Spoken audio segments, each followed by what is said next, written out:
Hello guys, अगर आप एथर स्टा लेने का सोच रहे हो तो ये वीडियो ज़रूर देखना। मैं चला रहा हूँ 3.7 किलोवाट आवर बैटरी वाला नॉन प्रो वर्जन और आज बताऊँगा इसकी performance, design, riding quality, features, battery range और कुछ कमियाँ। अगर आप ईवी स्कूटर लेने का सोच रहे हो तो ये वीडियो आपके लिए है। चलो करते हैं एथर स्टा का फुल रिव्यू।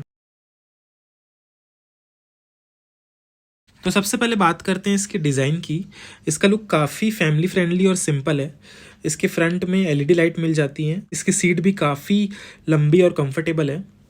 इसकी बिल्ड क्वालिटी भी काफ़ी सॉलिड लगती है। अगर आप डेली यूज़ के लिए स्कूटर ढूंढ रहे हो तो डिज़ाइन काफ़ी प्रैक्टिकल है और इसके स्विचेस भी काफ़ी प्रीमियम फील देते हैं। और इसके टायर्स की बात कर लें तो इसमें 12 इंचेस के अलॉय व्हील्स प्रोवाइडेड हैं जो सिटी राइड के लिए काफ़ी अच्छे हैं। इसके टायर्स की ग्रिप भी अच्छी लगती है, खासकर नॉर्मल रोड्स पर स्कूटर काफ़ी स्टेबल महसूस होता है। अब बात करते हैं इसके ब्रेकिंग सिस्टम की। इसके फ्रंट में डिस्क ब्रेक मिलती है और रियर में ड्रम ब्रेक दिया गया है। सिटी राइडिंग में ब्रेकिंग काफ़ी स्मूथ और कंट्रोल्ड लगती है।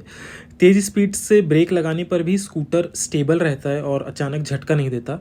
पर आप अगर कभी तेज़ स्पीड से आ रहे हैं और रियर ब्रेक दबाएंगे तो थोड़ा लेट स्टॉप होता है।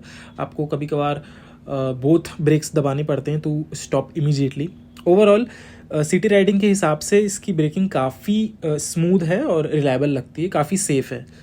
और इसकी ये एक अच्छी बात है जो कि इसके टायर्स में कितनी एयर भरनी है वो लेबल्ड है। दैट इज़ फ्रंट में 30 PSI, रियर में 32 PSI।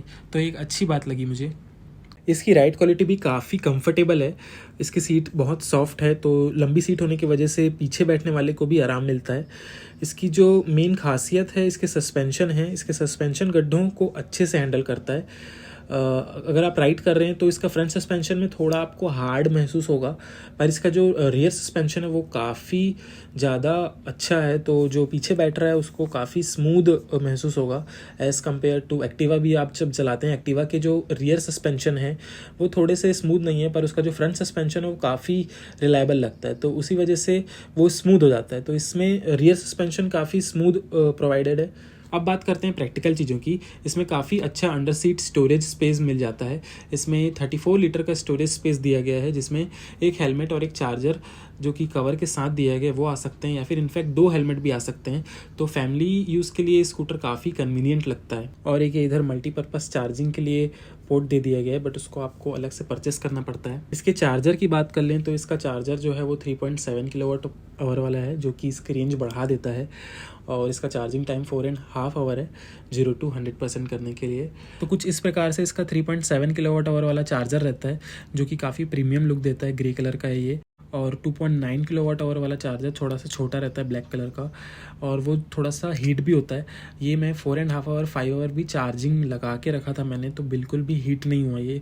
चार्जिंग इंसर्ट करने के लिए जहाँ पे इसका होल है उसी डायरेक्शन पे आप इंसर्ट करेंगे। इसको चार्जिंग करने के लिए आपको गाड़ी के कीज़ ऑन रखने पड़ेंगे, जैसे कि आप देख सकते हैं यहाँ पे आप बहुत ही स्मूथली इंसर्ट करेंगे चार्जिंग पोर्ट में।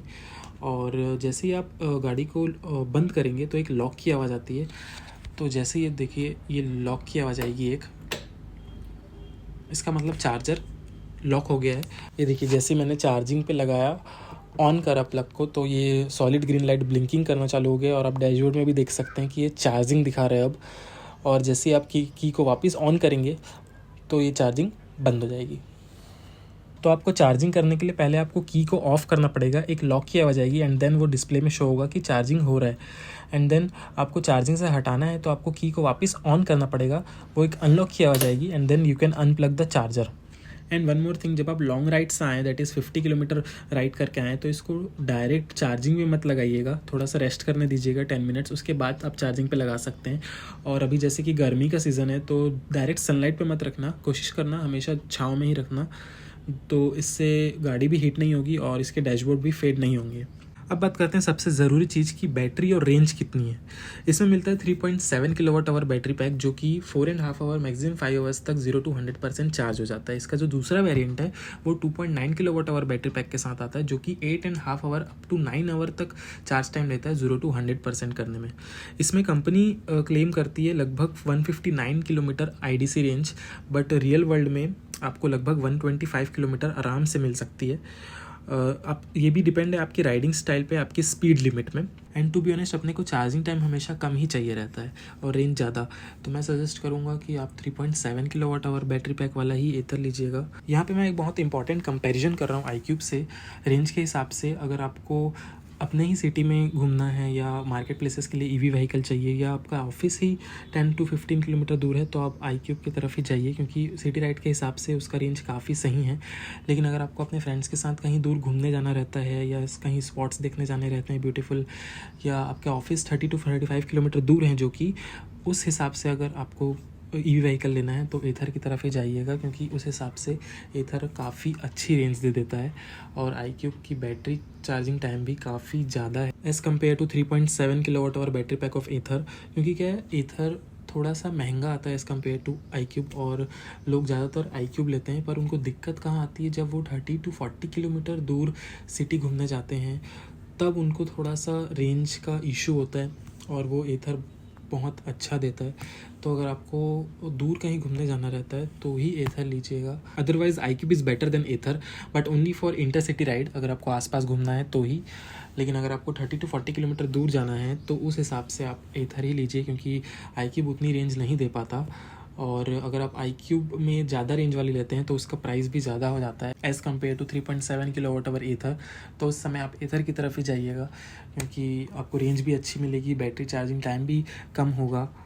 परफॉर्मेंस की बात कर लें तो इसका एक्सेलरेशन काफ़ी स्मूथ है एज़ कम्पेयर टू ओला। अगर आप ओला को चला कर देखे हो तो उसको थोड़ा सा ही एक्सेलरेट करने में गाड़ी आगे भग जाती है, तो एज़ कम्पेयर टू ओला ये काफ़ी कंट्रोल्ड में रहती है इसकी एक्सेलरेशन, और सिटी में चलाने के लिए काफ़ी अच्छा पिकअप मिलता है। इसकी top speed 80 kilometre per hour है, पर मैं 81 किलोमीटर पर आवर भी टॉप स्पीड ले जा चुका हूँ, तो डेली कम्यूट के लिए पावर बिल्कुल सफिशियंट है। वैसे तो ये रिस्टा एस का नॉन प्रो वेरिएंट है, तो इसके डैशबोर्ड में कोई ऐसे फीचर्स तो नहीं शो होते, बस ये नॉर्मल से बैटरी बार्स दिए गए हैं और टाइमिंग दिए गए हैं और आपके ओडोमीटर दिए गए हैं, गाड़ी कितना चली है, और यहाँ पे स्पीडोमीटर आता है, और ये स्विच है जहाँ पे इसको शट डाउन करने पे हेल्प करता है ये। और जो प्रो वेरिएंट में मोड्स आते हैं, zip mode and smart eco mode, वो इसमें नहीं होते हैं, बट इसका स्विच है, बट ये स्विच नॉन प्रो वेरिएंट में काम नहीं करता है। तो जब तक आप प्रो पैक नहीं डलाओगे तो वो स्विच काम नहीं करेगा, ऐसे के लिए है वो। पर हाँ, एक चीज़ ध्यान में है, अगर आपको 3-4 डेज़ के लिए कहीं बाहर जा रहे हो और गाड़ी नहीं चल रही है तभी ये स्विच काम आएगा, जो कि ये शट डाउन करने में मदद करता है। अदरवाइज़ ये स्विच भी आपको उतना यूज़ नहीं आएगा। अब बात करते हैं इसकी कुछ कमियां की। अगर आप नॉन प्रो वर्जन लिए हैं मेरी तरह, तो इसमें आपको डैशबोर्ड में बहुत सी चीज़ें नहीं शो करती हैं, जैसे कि बैटरी परसेंटेज है, और बैटरी परसेंटेज के हिसाब से कितना ट्रू रेंज देगी ये गाड़ी वो नहीं शो करती हैं, और आपको नेविगेशन नहीं मिलते हैं इसमें। एंड ये वाला स्विच प्रो पैक डलवाने के बाद सेटिंग्स में जाने के लिए है, पर इसमें सिर्फ आपको शट डाउन करने में हेल्प करता है। अदरवाइज़ ये भी स्विच किसी काम का उतना नहीं है। तो smart eco mode and zip mode में कन्वर्ट करने वाला स्विच है, इससे भी आप विदाउट प्रो पैक यूज़ नहीं कर सकते, तो ये भी किसी काम के नहीं है। बाकी यहाँ रिवर्स मोड का ज़रूर ऑप्शन आ जाता है विदाउट प्रो पैक में, तो ये उसका स्विच है जो काम आता है। बाकी मोड स्विच का तो नहीं आएगा विदाउट प्रो पैक में। इसकी जो दूसरी कमियां है वो इसका चार्जिंग टाइम। अगर आप 2.9 किलोवाट आवर बैटरी पैक लिए हैं तो इसका charging time up to 9 hours हो जाता है 0 to 100% चार्ज होने में। तो बेटर है आप 3.7 किलोवाट आवर बैटरी पैक के साथ ही जाइएगा, जो कि 4.5 आवर में आपका 0 to 100 फुल चार्ज कर देती है और रेंज भी ज़्यादा देती है। इसकी वन ऑफ द इम्पॉर्टेंट कमी है जो कि हाईवे पर फील होती है, जो कि और भी ईवी स्कूटर पर लग सकती है। जब आप हाईवे पर होते हैं तो गाड़ी थोड़ी सी लिमिटेड लग सकती है। डेट इज़ अगर आपको 70 to 80 किलोमीटर पर आवर में चलानी है और आपके पास बैटरी कम है, 50% है, 40% है, तो आप 70 किलोमीटर पर आवर या 80 किलोमीटर पर आवर में गाड़ी नहीं चला सकते। तो ये एक इंपॉर्टेंट कमी महसूस होती है हाईवे पर, जब आप 70 किलोमीटर पर आवर या 75 किलोमीटर पर आवर पर गाड़ी चलाना चाहते हैं, पर बैटरी परसेंटेज की वजह से आपको 40 किलोमीटर पर आवर या 50 किलोमीटर पर आवर पर चलाना पड़ता है, क्योंकि बैटरी ज़्यादा कंज्यूम करती है जब आप तेज़ चलाते हो, टॉप स्पीड में चलाते हो। तो उस कारण आपको ईवी स्कूटर में थोड़ा सा कमी महसूस फील होता है, जिसमें पावर थोड़ी सी लिमिटेड लग सकती है। और एथर की सबसे इम्पॉर्टेंट कमी है इसकी बेल्ट नॉइस, जो कि काफ़ी परेशान करती है लोगों को। मुझे भी कभी कभार करती है जब साइलेंट रोड में होते हैं, तो इसकी बेल्ट नॉइस काफ़ी ज़्यादा आती है। पर अब तक 1000 किलोमीटर हो चुके हैं मुझे, और ऐसा कोई एकदम ज़्यादा बेल्ट नॉइस तो नहीं आता, नॉर्मली है और काफ़ी स्मूथ भी चलती है ये। और इसकी बेल्ट भी काफ़ी स्ट्रॉन्ग है। बस आपको साइलेंट रोड में थोड़ी सी आवाज़ इरिटेबल लग सकती है, अदरवाइज़ ये काफ़ी स्मूथ चलती है और काफ़ी कन्वीनियंट स्कूटर भी है। और बेल्ट नॉइस को कम करने के लिए स्प्रेज भी आते हैं, तो अपन आगे आने वाली वीडियोस पे उस पर बात कर सकते हैं। इसमें एक छोटी सी कंसर्निंग चीज़ है जो कि है इसकी बेल्ट की कवर।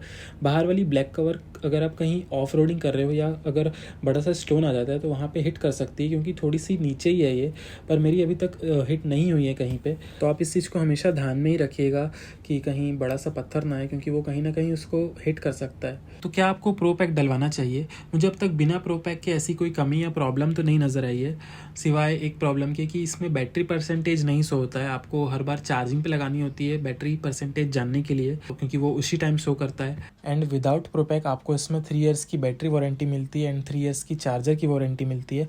आप इसको एक्सटेंड भी कर सकते हैं प्रो पैक डलवाकर up to 5 years and up to 8 years, but charger की वारंटी 3 इयर्स ही रहती है उसमें भी। तो अगर आपको turn by turn navigation, skid control, auto hold, mode switch या फिर कितने बैटरी परसेंटेज में कितना ट्रू रेंज देगी या मोर वारंटी चाहिए, तो आप प्रो पैक डलवा सकते हो थोड़ा एक्स्ट्रा देके। अदरवाइज़ ऐसी कोई कमी तो मुझे अब तक नहीं महसूस हुई है। आप बिना प्रो पैक वाला भी आपकी गाड़ी बहुत अच्छी स्मूथ चलेगी। तो पहले तो आपको 3.7 किलोवाट आवर बैटरी पैक वाले के लिए 14,000 एक्स्ट्रा पे करने पड़ते हैं। ऊपर से अगर आपको प्रो पैक चाहिए तो उसके लिए थोड़ा सा और चार्ज रहता है, तो वो थोड़ा सा कन्वीनियंट नहीं लगता। तो बेहतर है आप 3.7 किलोवाट आवर वाला बैटरी पैक लीजिए। विदाउट प्रो पैक बहुत अच्छा स्मूथ चलता है, अब तक ऐसी कोई कमी नहीं महसूस हुई।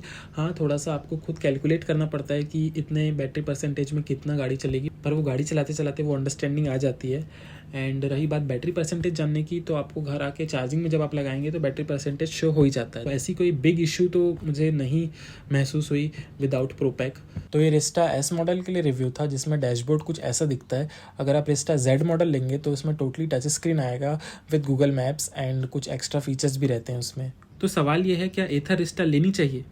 अगर आपको चाहिए अच्छी range, comfortable family scooter, EV में लो रनिंग कॉस्ट, तो ये स्कूटर एक अच्छा ऑप्शन हो सकता है। तो अगर आपको एथर रिस्टा के बारे में कोई भी सवाल है तो कमेंट में ज़रूर पूछना, और अगर कोई दूसरी ईवी का भी रिव्यू चाहिए, iQube का रिव्यू चाहिए, तो उस पर भी कमेंट करना। और वीडियो पसंद आए तो सब्सक्राइब ज़रूर करना। आने वाले वीडियोस पे अपन इसकी ट्रू रेंज टेस्ट करेंगे और बेल्ट की नॉइस कैसे कम होती है इस पर भी बात करेंगे। और कोई दूसरी रिव्यू चाहिए तो उस पर भी आप कमेंट करिए और चैनल को ज़रूर सब्सक्राइब करिए।